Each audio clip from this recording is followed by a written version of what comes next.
आइए आज 9 अप्रैल को हर दिन पावन की श्रृंखला में स्मरण करें एक घुमक्कड़ साहित्यकार राहुल सांकृत्यायन। महापंडित राहुल सांकृत्यायन का जन्म उत्तर प्रदेश के आजमगढ़ जिले में ग्राम पांदहा में 9 अप्रैल 1893 को हुआ था। बचपन में इनका नाम केदार पांडे था। माता कुलवंती देवी तथा पिता श्री गोवर्धन पांडे की असमय मृत्यु के कारण इनका पालन ननिहाल में हुआ। 15 वर्ष की अवस्था में आजमगढ़ से उर्दू में मिडिल परीक्षा उत्तीर्ण कर वे काशी आ गए। वहाँ उन्होंने संस्कृत और दर्शन शास्त्र का तथा फिर अयोध्या में वेदांत का गहन अध्ययन किया। उन्होंने आगरा में अरबी तथा लाहौर में फारसी की पढ़ाई भी की। राहुल जी घुमक्कड़ स्वभाव के व्यक्ति थे। उन्होंने विश्व के अनेक देशों का भ्रमण किया। उन पर आर्य समाज, मार्क्सवाद और बौद्धिक मत का बहुत प्रभाव पड़ा। 1917 में वे रूस गए।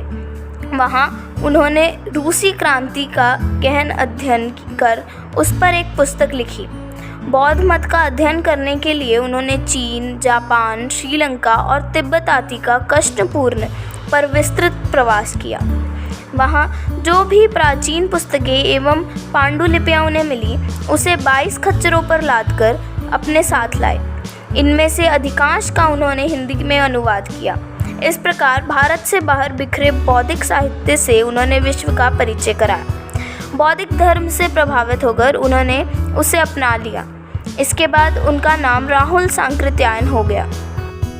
अगर आपने अभी तक हमारे चैनल को सब्सक्राइब नहीं किया है तो कृपया इसे सब्सक्राइब अवश्य कर लें, जिससे कि आपको प्रतिदिन इसी प्रकार की अच्छी जानकारी मिलती रहे। 1927 से 28 तक श्रीलंका में उन्होंने संस्कृत शिक्षण का कार्य किया। अच्छे लेखक और विचारक होने के बाद भी वे कभी प्रत्यक्ष कार्य से अलग नहीं हुए। भारत आकर वे किसान आंदोलन में कूद पड़े।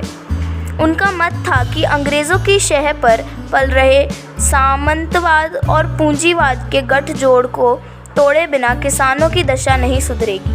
1921 में वे गांधी जी के साथ जुड़ गए। 1931 में वे एक बौद्धिक मिशन के साथ यूरोप की यात्रा पर गए। 1937 में रूस ने उन्हें प्राचीन साहित्य के अध्ययन के लिए बुलाया।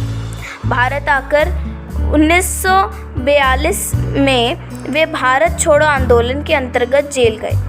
राहुल जी हिंदी, उर्दू, संस्कृत, तमिल, कन्नड़, पाली, अंग्रेज़ी, जापानी, रूसी, तिब्बत और फ्रांसीसी भाषाओं के अच्छे जानकार थे। इनके अतिरिक्त भी 20 से 25 भाषाएं वे जानते थे। पर हिंदी के प्रति उनके मन में सर्वाधिक आदर था। हिंदी के प्रति अपनी निष्ठा के कारण उन्होंने कम्युनिस्ट पार्टी से त्यागपत्र दे दिया। 1947 में मुंबई में आयोजित हिंदी साहित्य सम्मेलन के वे निर्विरोध सभापति चुने गए थे।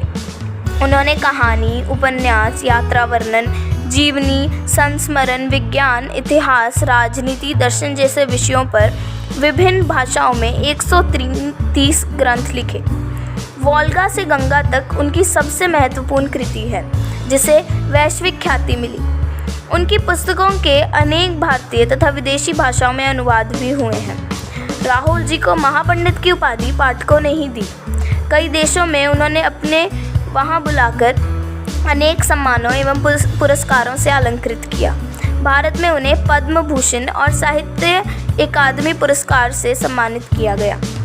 राहुल जी का हृदय बहुत बड़ा था। वे व्यक्ति में दोष की बजाय गुण देखने पर बल देते थे। उनका मत था कि कोई भी व्यक्ति दूध का धुला नहीं होता।